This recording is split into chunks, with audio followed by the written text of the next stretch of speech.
विरोध एक ऐसा शब्द जिसे हम सभी कहीं न कहीं कतराते हैं। यदि कोई हमारा विरोध करे तो सहा नहीं जाता। हम किसी का विरोध करके किसी शत्रुता पालना नहीं चाहते। आदि इत्यादि विचार हमारे मन में आते रहते हैं। किंतु विरोध ये शब्द आपकी शांति के लिए, आपकी संपन्नता के लिए कितना महत्वपूर्ण है ये आप नहीं जानते।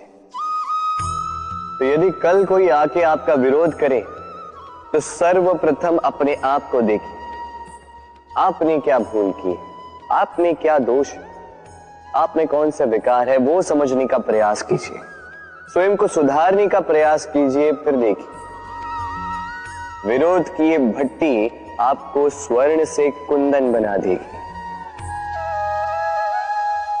कहते हैं संसार में बुराई बढ़ती जा रही है, किंतु इसका कारण ये नहीं कि बुरे लोग बढ़ते जा रहे हैं। इसका कारण ये है कि अच्छे लोग, अच्छी सोच, अच्छी विचारधारा उसका विरोध नहीं कर पा रही।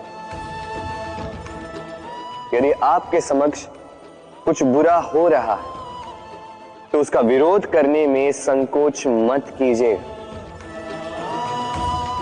क्योंकि विरोध की ये चिंगारी बुराई को पीछे हटने पर विवश कर ही देती है। अक्सर हमारे पास एक बहाना होता है, एक खींच होती है कि संसार में हम करें तो क्या करें, जो हम करना चाहते हैं वो पहले ही कोई कर चुका है, हमारे पास तो कुछ करने के लिए ही नहीं है। यदि आपको उदाहरण दूं तो इन पूजा की थालियों को देखिए, पहले से ही सब कुछ सज्ज करके रख दिया गया है। अब ऐसे में हम सोचते हैं कि करना क्या शेष है, सब कुछ तो पहले ही हो चुका है। अब यहां पे समस्या कर्तव्य में नहीं, यहां समस्या हमारी सोच में। हम ये सोचने में समय व्यतीत करते हैं कि क्या हो चुका है। हमें ये सोचना चाहिए कि क्या करना अब भी शेष है जिसमें हम अपना योगदान दे सकते हैं।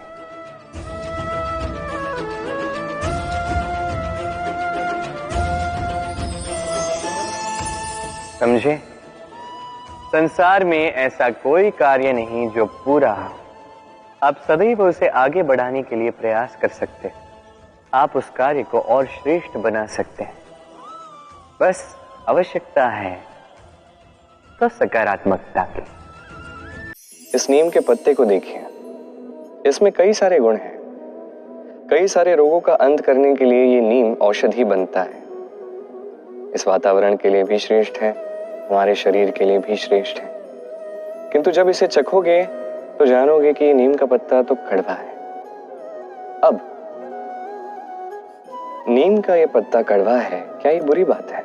तो कड़वा होना बुरी बात है, लेकिन नीम कड़वा है इसमें उसका कोई दोष नहीं है। वैसे ही आम मीठा है, इसमें आम की कोई महानता नहीं है। क्या तय करता है कि क्या मीठा है और क्या कड़वा है? जिवा। हमारी ये जिवा हमें बताती है कि ये मीठा है, वो कड़वा है, और इस जिवा को मिठास प्रिय है। इसी प्रकार यदि आप नीम की भांति हैं, आप में कई श्रेष्ठ गुण हैं, आप जानते हैं, आप सत्कर्म कर रहे हैं और करते जा रहे हैं, किंतु कोई ऐसा है जो आपको समझ नहीं पा रहा, कोई ऐसा व्यक्ति है जो आपको सम्मान नहीं दे रहा, तो इसमें आपका कोई दोष नहीं है। आप अपना कर्म करते जाइए।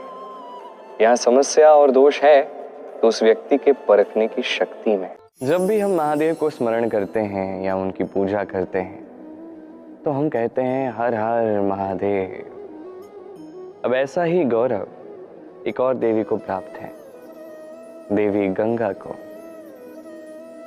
जब भी हम गंगा में प्रवेश करते हैं, उस जल को हाथ में लेते हैं और कहते हैं हर हर गंगे। अब भारत में, इस संसार में इतनी सारी नदियां हैं, किंतु ये गौरव, ये सम्मान, ये महानता केवल देवी गंगा को ही प्राप्त है। ऐसा क्यों है?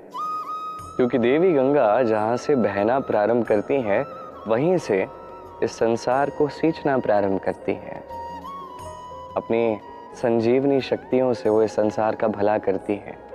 मनुष्य के भीतर के पाप, वो नकारात्मकता, वो मलिनता वो अपने भीतर समाहित कर लेती है, उस मनुष्य का शुद्धिकरण करती है और बदले में कुछ भी नहीं मांगते। इसी प्रकार हमारे जीवन में भी कुछ लोग हैं, यदि हम उनकी सहायता कर पाए, संकटों से बाहर निकलने के लिए उन्हें प्रेरणा दे पाए, उन्हें शक्ति दे पाए, उनकी दुख, उनकी पीड़ा को हम हर पाए और बदले में कुछ भी ना मांगे, तो हम भी महानता के पथ पर अग्रसर हो जाते हैं। भले ही वो दिवस ना हो जहाँ हमारी जय जयकार हो, किंतु उस दिवस पर हमें हर हर महादेव और हर हर गंगे का परमार्थ अवश्य ज्ञात होगा। दिशाएं हमें मार्ग दिखाती और हम इन दिशाओं में भी पवित्र अपवित्र शुभ अशुभ ढूंढ ही लेते हैं, किंतु प्रश्न ये उठता है कि क्या सत्य में ये दिशाएं पवित्र या अपवित्र होती हैं, शुभ या अशुभ होती हैं? सत्य कहूं तो दिशा मात्र एक दिशा होती है, किंतु उस दिशा में जो भी व्यक्ति होते हैं उनके कर्म या तो शुभ होते हैं या तो अशुभ होते हैं। अब जैसे सूर्य को देखिए, सूर्य जिसके बिना हम में से किसी का जीवन नहीं, वो उदित होता है पूर्व दिशा से, और इसीलिए सूर्य महान नहीं है या पवित्र नहीं है कि वो पूर्व दिशा से उदित होता है। वो इसलिए महान है क्योंकि वो हम सबको प्रकाश प्रदान करता है, और पूर्व दिशा इसलिए महान है क्योंकि वहां से सूर्य उदित होता है। अब सूर्यास्त होता है पश्चिम, और इसलिए अधिकतर लोग पश्चिम को अशुभ मानते हैं, अपवित्र मानते हैं। यही बात की जाए उत्तर और दक्षिण दिशा की, तो उनके साथ भी यही है। उत्तर दिशा में यदि हम किसी यात्रा पर जाना चाहें तो हम निसंकोच होकर बिना कुछ सोचे समझे कभी भी जा सकते हैं। वहीं दक्षिण की दिशा में यदि हम यात्रा के लिए जाना चाहें तो हम मुहूर्त निकालते हैं। कारण क्या है? उत्तर दिशा में हिमालय पर्वत होते हैं, जहाँ हमें जड़ी बूटियां मिलती हैं, जहाँ से पवित्र नदियां बहती हैं। वहीं दक्षिण में खारा विशाल सागर है, एक ऐसा स्थान भी है जहाँ लंकापति रावण रहते थे। और कदाचित इन्हीं कर्मों के कारण हमारा ऐसा दृष्टिकोण बनता है। तो आपके कर्म सदैव हो सके तो श्रेष्ठ ही रखिएगा, क्योंकि आपके कर्म केवल आपके लिए ही नहीं, जहाँ पे आप हैं, आपका कुल, आपका स्थान, आपकी दिशा, इन सब पर इनका प्रभाव पड़ता है। कभी कभी हम व्यतीत हो जाते हैं, हम अपने परिवार के लिए इतना कुछ करते हैं और वो हमसे ही भयभीत रहते हैं, हमसे ही चिढ़ने लगते हैं। कभी हमारे संतान को विकास के मार्ग पर आगे ले जाने के लिए हम उस पर थोड़ा दबाव बनाते हैं ताकि वो परिश्रम करें, और वो संतान हमसे ही चिढ़ने लगती है। कभी संतान को संस्कार देने के लिए हम उसे कुछ सीमाओं में बांध देते हैं, तो उसी संतान के नेत्रों में अपने लिए चुभन दिखने लगती है। मनुष्य क्यों ना व्यतीत हो। देखिए, जब सुई से आप वस्त्र जोड़ते हैं